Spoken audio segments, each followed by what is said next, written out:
साहब, एक तो ये जैसे बीजेपी के जो कैंडिडेट घोषित किए हैं, तो उनमें ये चर्चाएं चली हुई है कि उनमें से कुछ सीटें बदलने की या कुछ प्रत्याशी बदलने की कोई प्लानिंग है, ऐसा कुछ 2-3 दिन से चर्चा में है। देखिए, अब चाहे ये भाजपा वाले अपना गठबंधन बदल लें, चाहे मुख्यमंत्री का चेहरा बदल लें, चाहे उप मुख्यमंत्री का चेहरा बदल लें, चाहे अपने लोकसभा के उम्मीदवार बदल लें, अब लोगों ने अपना मन बना लिया है। अब लोग सरकार बदलने का काम करेंगे, हरियाणा में बदलाव लाने का काम करेंगे, हरियाणा में कांग्रेस पार्टी की सरकार बनाने का काम करेंगे और लोकसभा चुनाव में भी ज़्यादातर सीटों पर कांग्रेस पार्टी के गठबंधन को जिताने का काम करेंगे। अब बदलाव से अदला बदली करके कोई लाभ नहीं है। और ये जो सारी चर्चाएं चल रही हैं, जो भाजपा ने गठबंधन बदला, मुख्यमंत्री उप मुख्यमंत्री के चेहरे बदले, वो सारा इसलिए हुआ क्योंकि उनके पास फीडबैक था कि लोगों में नाराज़गी, गहरी नाराज़गी सरकार की कार्यशैली की, 10 साल की कार्यशैली से लोग त्रस्त हैं और लोग फैसला कर चुके हैं। तो उस बात का अपना एंटी इनकम्बेंसी को पे मलहम लगाने का उन्होंने असफल प्रयास किया। मगर ये हरियाणा है, यहाँ जब भी कोई ऐसा एक्सपेरिमेंट हुआ है तो लोगों ने उसको स्वीकार नहीं किया है। चाहे आपको याद होगा 87 के इलेक्शन से पहले, चाहे आपको याद होगा 91 के इलेक्शन से पहले, इस तरह के उदाहरण अगर प्रयास किए गए तो लोगों ने इस तरह का जो है बदला बदली को स्वीकार नहीं किया। लोग तो सरकार बदलने का मूड बना चुके हैं। भाजपा प्रत्याशी कह रहे हैं कि अब की बार का चुनाव राहुल वर्सेस मोदी होना चाहिए, ना कि अरविंद वर्सेस दिग्विजय। देखिए, ये इस उनकी भाजपा के जो भाजपा के जो नेता हैं जिन्होंने ये बात कही है, उनकी इस वाक्य में वो अप्रत्यक्ष रूप से अपनी हार स्वीकार कर चुके हैं रोहतक लोकसभा क्षेत्र से। क्योंकि रोहतक लोकसभा क्षेत्र में तो अपना सारी बातों पे चुनाव रहेगा, राष्ट्रीय मुद्दों पे भी रहेगा, लेकिन प्रत्याशी के रूप में भाजपा से अरविंद शर्मा जी आए हैं, ये सबको पता है। और कांग्रेस के प्रत्याशी के रूप में मुझे पूरा विश्वास है, हाईकमान का मुझे आशीर्वाद मिलेगा और मैं लोगों के बीच में कांग्रेस के प्रत्याशी के रूप में रहूँगा। तो उस बात को तो नकारा नहीं जा सकता। हमारा संसदीय प्रजातंत्र है, यहाँ पे प्रत्याशी जो है उसका अपना एक संसदीय लोकतंत्र में प्रत्याशी की अपनी भूमिका, एक बहुत बड़ी भूमिका रहती है और उसको मैं समझता हूँ कोई नकार नहीं सकता। लेकिन हाँ, ये जो कह रहे हैं कि भाई ये दीपेंद्र वर्सेस अरविंद चुनाव ना होने दें, यानी कि इस वाक्य में वो अपनी हार स्वीकार कर रहे हैं। वो ये मान रहे हैं कि भाई प्रत्याशी के रूप में लोग किसको चाहेंगे, कौन लोगों का मनपसंद रहेंगे, ये अपने स्वयं ही वो स्वीकार कर रहे हैं। अरविंद की विफलता और कौन से प्रत्याशी ऐसे हैं जिनके प्रति लोगों की गहरी नाराज़गी है, जो 5 साल में कहीं आए गए नहीं, जिन्होंने कोई विकास कार्य नहीं कराए, अपना यहाँ तक सांसद कोटा भी जिन्होंने खर्च नहीं किया पूरा, और संसद में भी जिनकी अटेंडेंस 10 में से सबसे कम है, तो वो किसकी कार्यशैली से लोग संतुष्ट नहीं हैं, वो भी वो स्वीकार कर रहे हैं कि कौन से ऐसे प्रत्याशी, उनकी पार्टी के खुद के प्रत्याशी का, वो प्रत्याशी को लेकर वो उनमें आत्मविश्वास नहीं है। ये दिखाई देता है, उनके प्रत्याशी को लेकर आत्मविश्वास नहीं है, बल्कि मैं कहूँगा उनके प्रत्याशी की परफॉर्मेंस को लेकर वो ये मान रहे हैं कि भाई उनकी परफॉर्मेंस से चुनाव नहीं जीता जा सकता।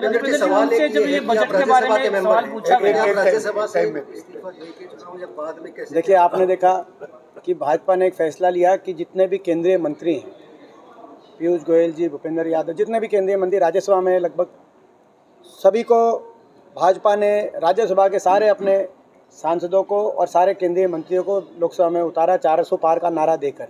लेकिन उनमें से किसी का भी इस्तीफा का कोई प्रश्न भाजपा के अंदर किसी ने नहीं होता, क्योंकि एक लोकतंत्र है, इसमें कोई भी लड़े जो है, कोई आज रणजीत चौटाला जी लड़ रहे लेकिन अपने विधानसभा की सीट से इस्तीफा देकर नहीं लड़ रहे, तो ये तो अपना कोई भी चुनाव लड़े लोकसभा का, उसमें मैं समझता हूँ कि इस प्रकार का प्रश्न केवल पूरी भाजपा मेरे से ही पूछना चाहती है।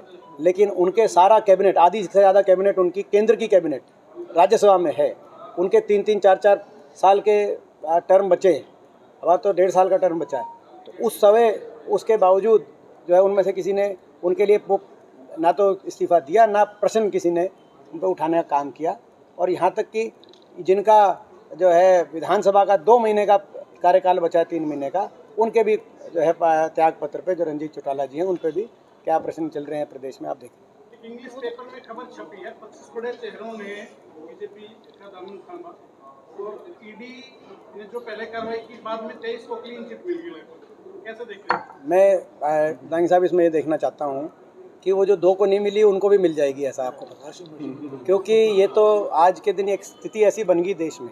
पहला इनका नारा था काले धन को लाएंगे विदेश से, सबके बाटे 15 लाख आएंगे। सामने देखो, अब इनका नारा बदल गया, अब ये है कि काले धन वालों को भाजपा में लाएंगे और रातों रात उनको क्लीन चिट दिलाएंगे। तो काला धन तो आया नहीं, लेकिन ईडी बड़े बड़े मुकदमे भ्रष्टाचार के जो बनाए गए, और ऐसे ऐसे उदाहरण अजीत पवार, प्रफुल्ल पटेल, नारायण राणे, मुकुल रॉय, पूरे देश के कोने कोने से ऐसे, कुलदीप बिश्नोई, ऐसे ऐसे लोग जिन पर बड़े बड़े मुकदमे बने, तो उनके बाद भाजपा के साथ या तो गठबंधन हो जाता है, भाजपा में ज्वाइन हो जाता है। ये देश के सामने खुला प्रश्न है कि ये भ्रष्टाचार का कौन सा मॉडल, ये भाजपा मॉडल ऑफ भ्रष्टाचार है। दुर्भाग्य की बात यह है कि जांच एजेंसियों का एक तरफ तो ये प्रयोग किया जा रहा है, भ्रष्टाचार का एक नया मॉडल अपनाया जा रहा है, और दूसरी तरफ जांच एजेंसियों से विपक्ष की आवाज़ दबाने के कुप्रयास जारी हैं। जो भाजपा के सामने घुटने टेक दे वो उसको क्लीन चिट, और नहीं तो आपने देखा 1 महीने के अंदर 2 चयनित मुख्यमंत्री देश के इतिहास में, झारखंड के मुख्यमंत्री हेमंत सोरेन जी के दफ्तर में ईडी पहुंची, तो दिल्ली के मुख्यमंत्री अरविंद केजरीवाल जी के घर पे ईडी पहुंची। दोनों आज जेल में हैं। और कितने ऐसे और नेता, संजय सिंह जी को कल अपना बेल मिली, मेरे साथ राज्यसभा में सांसद है और काफ़ी मुखर भाजपा के जो है विपक्ष में उनका हमेशा स्टैंड रहा है। तो ये देश देख रहा है कि किस तरीके से लोकतंत्र पर प्रहार जांच एजेंसियों के दुरुपयोग द्वारा भाजपा कर रही है एक तरफ, और एक नए भ्रष्टाचार के मॉडल को जन्म दे दिया भाजपा ने। तो ये तो मैं समझता हूँ उचित नहीं हो सकता। और एक और बात इसमें है कि किसी एक भाजपा के नेता पर कोई मुकदमा ईडी सीबीआई ने 10 वर्ष में कहीं कोई आया नहीं। और एक और बात यह है कि ना सिर्फ क्लीन चिट, उनमें वो हेमंत बिश्व शर्मा भी शामिल हैं। क्लीन चिट के बाद उनको इनाम भी दिया जाता है, वहाँ पे मुख्यमंत्री तक बन गए। लेकिन रेट भी काफी कमजोर है जी, कन्विक्शन रेट भी काफी कमजोर हाँ, कन्विक्शन रेट भी। तो ये तो एक तरीके से मैं समझता हूँ कि जो सरकार के हाथ में एक टूल बन गए विपक्ष की आवाज़ को दबाने का और भ्रष्टाचार का नया मॉडल, ये आज जानते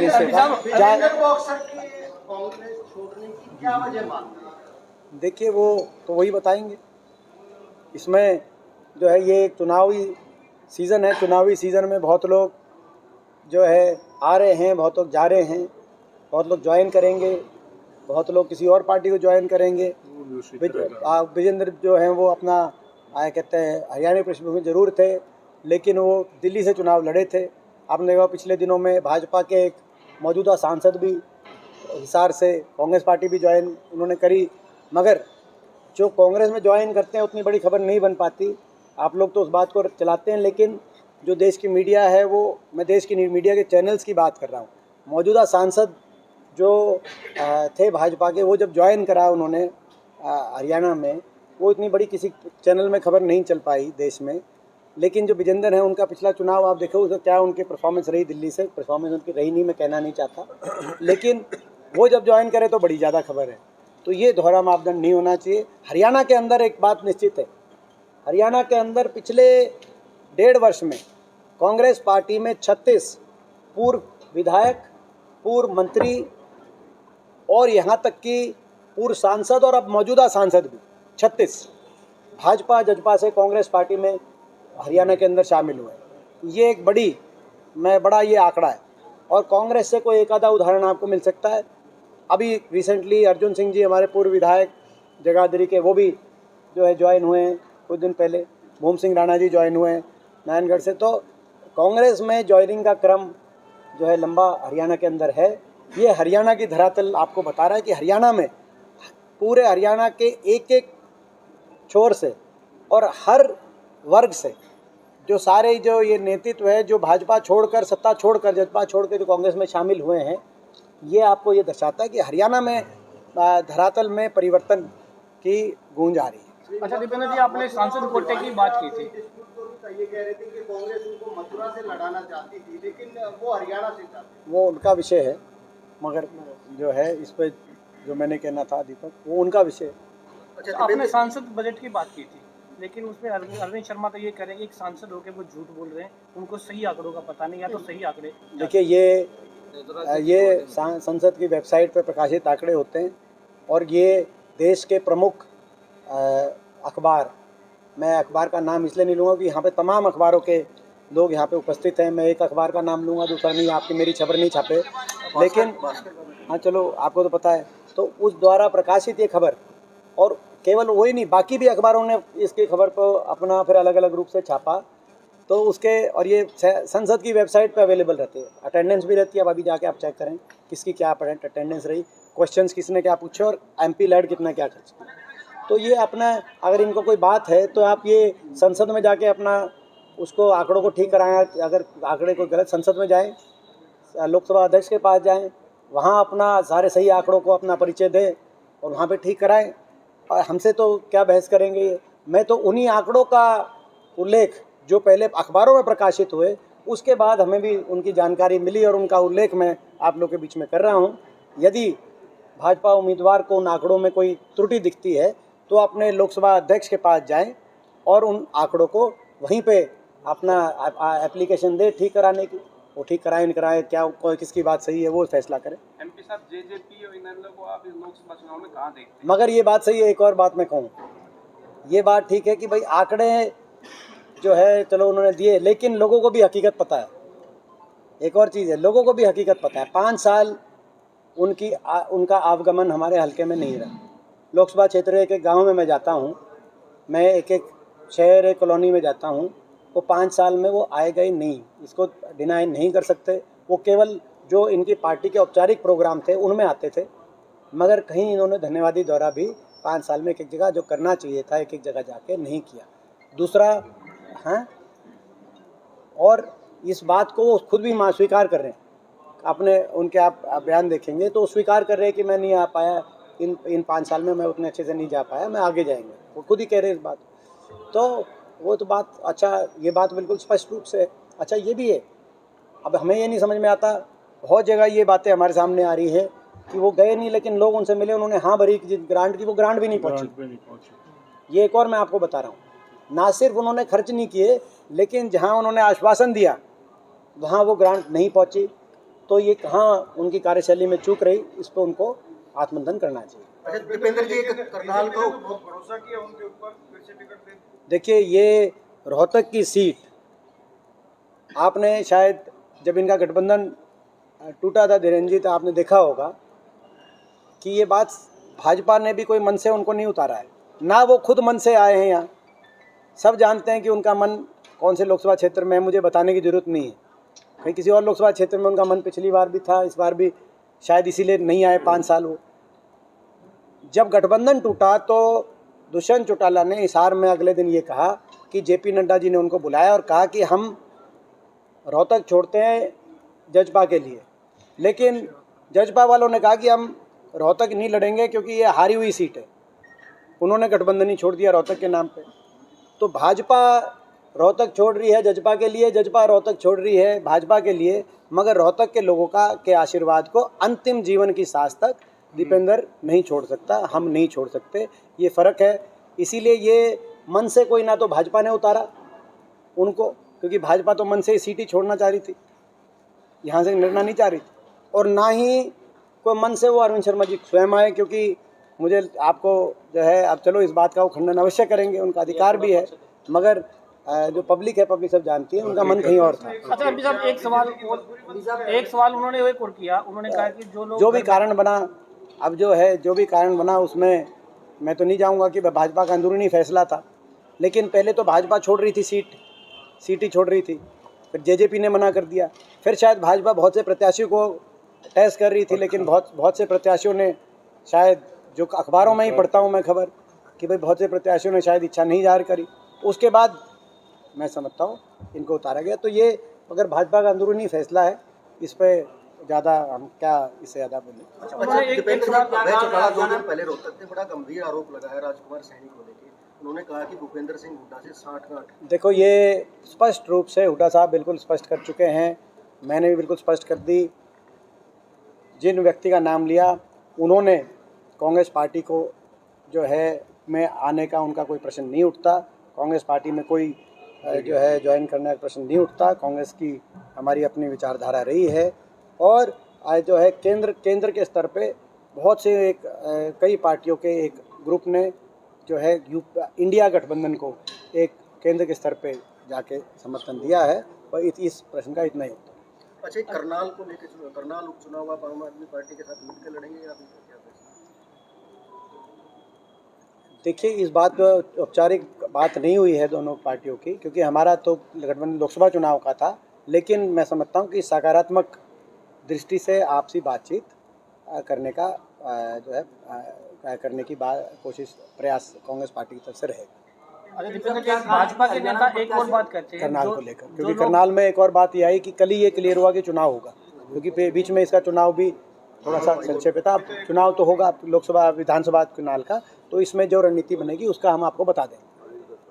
दीपेंद्र जी, कांग्रेस प्रत्याशियों क्या देखती है, क्या कारण है, प्रत्याशियों घोषणा क्यों नहीं हो रही? देखिए, मैंने एक बात सही दिन और सही समय में सही दिन और सही समय कब आएगा? अब मैं एक और नहीं हर बार ये कहते सही दिन उस दिन आज का ना। चलो, मैं दिन का क्या, दिन का नाम बताऊं? हाँ, दिन का नाम। तो मैं एक और बताता हूं भाई। ये कह रहे हैं, मैं देखो आपको पता है कि मैंने एक चीज़ कही थी कि सही दिन और सही समय पे कांग्रेस की लिस्ट आएगी, मगर आज एक बात जो कही है कि भाई उसका समय भी बताएं, उसका नहीं, दिन का नाम बताएं, तो उसका नाम भी बता देता हूँ दिन का, फिर आप ये बात जो है आपका प्रश्न का उत्तर हो जाएगा। वो होगा जिताऊ दिन और जिताऊ समय।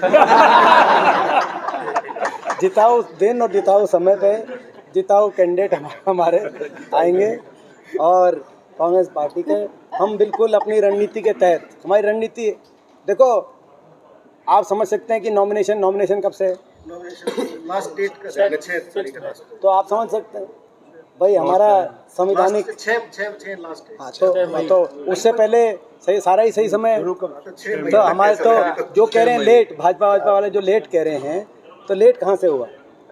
लेट तो जो है उन्होंने समय निर्धारित तो इलेक्शन कमीशन ने किया है, बीजेपी क्या करेगी समय निर्धारित, तो सही उससे पहले सारा समय नहीं वो है, तो हम अपने ठीक टाइम पे करेंगे। कई जगह देखने का है भाजपा प्रत्याशियों का विरोध हो रहा है, जैसे सिरसा में, हिसार में, कई स्थान में, और वे कह रहे हैं कि विपक्ष है।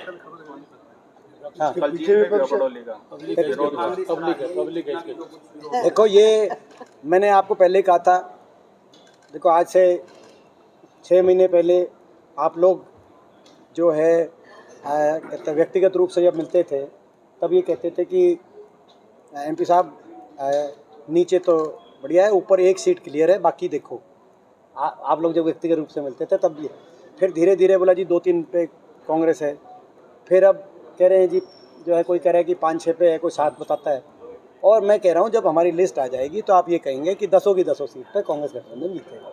तो ये एक जो ट्रेंड है, आप ये कहो कि जो लगातार जो आप देख रहे हैं वो हमारे फेवर में जा रहा है। हम तो ये धरातल आपको बता रहा है, और इस बात का हमें पहले ही आत्मविश्वास था, क्योंकि हम दिन और रात लोगों के बीच में रहने वाले लोग हैं। हम लोग ये देख रहे थे कि इन्होंने लोगों के हक में कोई काम नहीं किया, हर वर्ग दुखी है ना। विकास की पटरी से हरियाणा को उतारा, बेरोजगारी में, महंगाई में, भ्रष्टाचार में, अपराध में हरियाणा देश में नंबर 1 पहुंच गया। आज भी एज वी स्पीक, अब मैं इसके बाद सांपला जाऊंगा, एक हमारा जो NSUI का कार्यक्रम है, उसके बाद सांपला में कल रात को एक और डकैती हुई।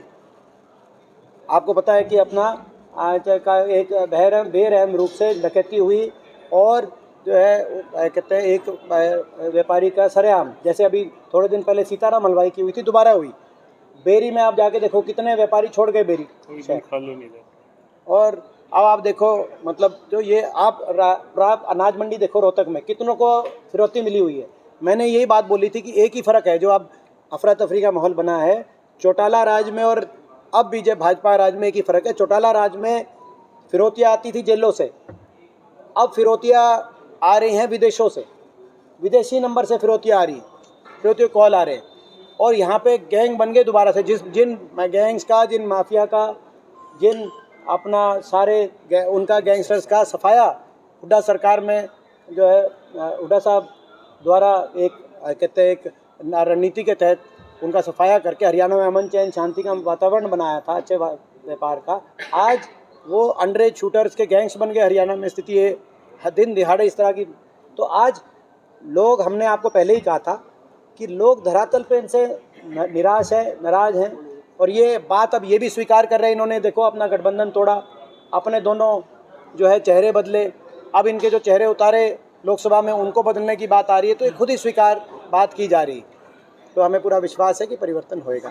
लेकिन मैं सापला जाऊंगा, मुझे पता है आज आपका यहाँ पे नाश्ता वो हो गया, लेकिन वहाँ की भी हम खबर भिजवाएंगे थोड़ी बहुत वहाँ की, क्योंकि प्रश्न आपका था तो मेरे ख्याल अनिल का था, किसका था, तो थोड़ी बहुत उसमें ट्रिब्यून में वो भी खबर आप वहाँ की कहीं जो है यहाँ वहाँ भी हमारी लगवा। दीपेंद्र जी, एक सवाल है कि भारतीय जनता पार्टी हरियाणा में एक मुद्दा और नया बढ़ा रही है कि रणदीप सिंह सुरजेवाला ने जो हेमा मालिनी पे बयान किया, तो उसको लेकर के कांग्रेस को घेरने का प्रयास हो रहा है। क्या राजनीति में इस तरह की भाषा को आप कैसे? मैंने सुनी नहीं भाई, मैंने बयान सुना नहीं, आप उनसे ही इस बात में। एमपी साहब, एक भाजपा नेता जो पहले कांग्रेस में थे, उन्होंने बूथ कैप्चरिंग का आरोप लगाया है कि हुड्डा साहब और दीपेंद्र जो है ना बूथ कैप्चरिंग से जीते। देखिए ये सतीश दल ने हालांकि मना किया कि बूथ कैप्चरिंग। देखो ये देखो बड़ा इसमें मैं नहीं कहना चाहता। पिछली बार भाजपा सरकार द्वारा सरकारी तंत्र का जो दुरुपयोग मेरे चुनाव में हुआ था, साम दाम दंड भेद का प्रयोग हुआ, साम दाम दंड भेद का। आपने देखा बादली में क्या हुआ, आपने देखा रोहतक शहर में एक बूथ पे जब बत्रा साहब और हम पहुंचे थे तो क्या हो रहा था। अब उन बातों को हम नहीं जाना चाहते। आपने देखा कि भाई पोस्टल बैलेट पहले की बजाय बाद में, पूरे देश में एक ही उदाहरण है कि पोस्टल बैलेट बाद में गिने, तो और एम्प्लॉय को पोस्टल बैलेट इशू नहीं है, बहुत से इश्यूज़ हैं। मैं अब उन बातों में नहीं जाना चाहता, लेकिन लोकतंत्र का गला कैसे घोटा जाता है सरकारी तंत्र का दुरुपयोग करके, उसका नज़ारा मैंने पिछले पूरे लोकसभा चुनाव में देख लिया था। आप लोगों ने भी उसका नज़ारा दिल्ली चंडीगढ़ के मेयर चुनाव के आम आदमी पार्टी वाले चेयर चुनाव की गिनती में उसका नज़ारा आपने भी देख लिया हो। तो ये भाजपा आज की जो कार्यशैली है वो लोकतंत्र की के हक में कार्यशैली नहीं है। लोकतंत्र का गला घोटना चाहती है, विपक्ष का आवाज़ किस तरह से बंद की जाए, और हर तरीके से आपने देखा कि भाई मीडिया पे कंट्रोल किया जाए, इलेक्शन कमीशन पे कंट्रोल किया जाए, फंडिंग पे कंट्रोल किया जाए, ये भाजपा इस रूप से और हर प्रक्रिया में तो ये चल रही है, हम उससे लड़ाई लड़ रहे हैं। तो ये ऐसे में उल्टा चोर कोतवाल को डांटे, ये तो वही हो गया कि जो अरविंद शर्मा जी ने सवाल पूछा कि भाई कोरोना में कहाँ थे। हम तो हार के भी कभी हिम्मत नहीं हारे थे, और कोरोना में स्वयं पूरी हमारी टीम, मैं भी स्वयं टीम दीपेंद्र बलराम जी बैठे, हम लोग पूरे देश में, पूरे हरियाणा में एक दिन भी, आप ऑनलाइन है रिकॉर्ड, ऑनलाइन कोई एक दिन भी ऐसा नहीं था कि जहां हमने 100 जो है परिवारों को कहीं ऑक्सीजन पहुंचाना, कहीं उनको अपना कोई इंजेक्शन पहुंचाना, कहीं रेमडेसिविर पहुंचाना, 100 200 हर रोज़ हम तो लगे रहे, क्योंकि वो रिकॉर्ड पे है।